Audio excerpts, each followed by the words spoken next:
In the heart of Victorian London, there was a grand tradition, a holiday ball unlike any other. Known as the Frost Ball, it was the pinnacle of the Christmas season, where the city's elite would gather in their finest attire to celebrate. But while the ball itself was dazzling, filled with gilded chandeliers and soft waltzes, there lingered something more sinister in the air, an old, chilling legend tied to the event, whispered among those who dared to remember. The year was 1854, and Lady Eleanor, a young woman of wealth and beauty, was the talk of the season.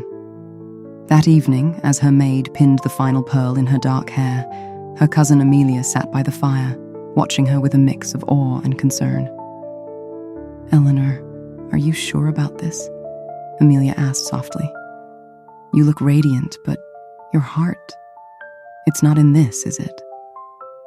Eleanor glanced at her reflection, her eyes shimmering with unshed tears. "It doesn't matter what my heart wants, Amelia. My family's future depends on this match."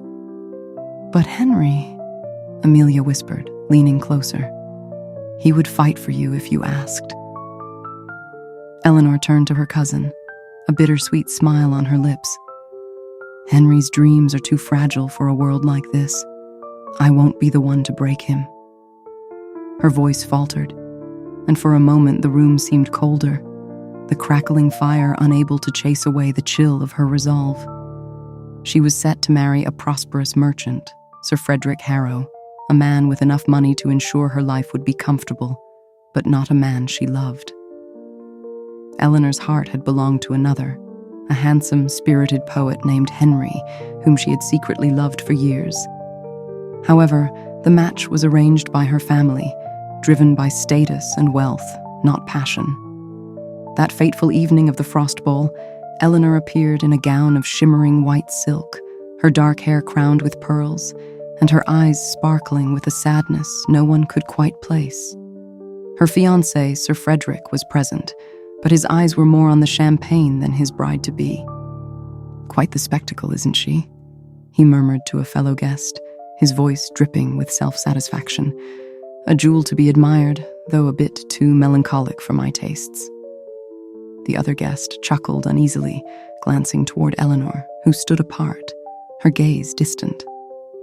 Sir Frederick waved a dismissive hand. "Oh, she'll brighten up once she understands the comforts of our arrangement." Meanwhile, Eleanor, unnoticed, wandered the ballroom alone. As the evening grew late and the first snowfall began to blanket the city, Eleanor slipped away from the gathering, her mind lost in thoughts of Henry. As she stepped into the frosty night, her breath visible in the icy air, she whispered to herself, "If only I could see him one last time, hear his voice, feel his hand in mine." Her voice trembled, her words carried off by the cold wind. "Henry, if you're out there, please meet me by the chapel. Let this be our night, just once." The quiet desperation in her tone echoed in the stillness, a fragile plea to a love that felt both near and impossibly distant. She left through a side door, stepping into the cold, snow-covered streets. No one noticed her departure, for the music swirled within the hall, and the revelers were too absorbed in their own merrymaking to notice the young woman's quiet exit. But as the hours passed, the snow fell harder. Eleanor's absence was finally noticed when the clock struck midnight. Panic spread through the ball. Staff were sent out to search the streets, calling her name through the falling snow. They searched for days, their voices growing hoarse as they called Eleanor's name through the relentless storm. "Did you check near the chapel?" one searcher asked, his voice barely audible over the howling wind. "It's where she always met him," another whispered, eyes filled with dread. "Let's pray we're not too late." When the storm finally cleared, their worst fears were confirmed. Her body was found. Eleanor was discovered on the outskirts of the city, just outside a small chapel where she and Henry had once secretly promised to be together. There, in the deep snow, her frozen body lay still, her face pale and lips blue, her white gown now tinged with frost. In her hand, she clutched a single red rose, its petals wilted by the icy grip of death. But there was no sign of Henry, her lover. He had never come for her, nor did Sir Frederick, her betrothed. The mourners whispered that Eleanor's heart had given out from the sorrow of unfulfilled love. The tragedy of it was palpable, but the eeriest part was yet to come. Each year after Eleanor's death, the Frost Ball continued to be held, but its atmosphere changed. Some claimed the music sounded too hollow, the laughter too forced, as if the very walls of the ballroom were heavy with grief. And every year, as midnight approached, a strange chill would sweep through the room, colder than any winter night. Guests began to speak of a haunting presence, a figure dressed in a white gown, covered in frost, who would appear at the edge of the ballroom, staring longingly at the dancers. "Do you see her?" a young woman whispered, clutching her partner's arm. "She's just standing there, not moving." Another guest, pale and trembling, added, "I tried to approach her once. The air turned so cold I couldn't breathe."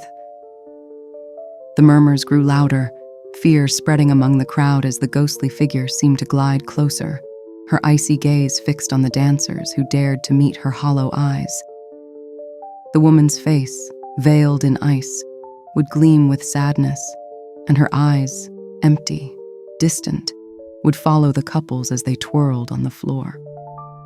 The air around her would grow deathly cold, and anyone who dared to approach would feel their breath freeze in their chest. But when they reached out to her, she would vanish, like smoke on the wind, leaving only a lingering chill in her wake. One winter, after another sighting of the Frostbitten Bride, the ball was quietly canceled. The grand hall was shut, the chandeliers left to gather dust, and the music ceased. Yet, every year on the anniversary of her death, a few brave souls would still wander the empty ballroom where, if the wind blew just right, they might hear the faintest sound of a waltz and the flutter of a ghostly gown. To this day, the legend of the Frostbitten Bride lingers in the cold corners of Christmas traditions, whispered in hushed tones around flickering fires.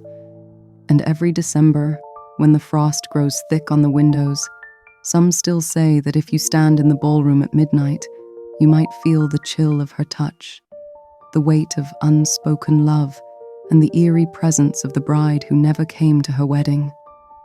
So if you're ever in London on Christmas Eve, be wary of the frost that falls, for it's said that when the snow drifts just so, you might catch a glimpse of Eleanor's pale form, forever waiting at the edge of the dance floor. The Frostbitten Bride never truly left. She still waits for her lover to return, and for her story to finally be told.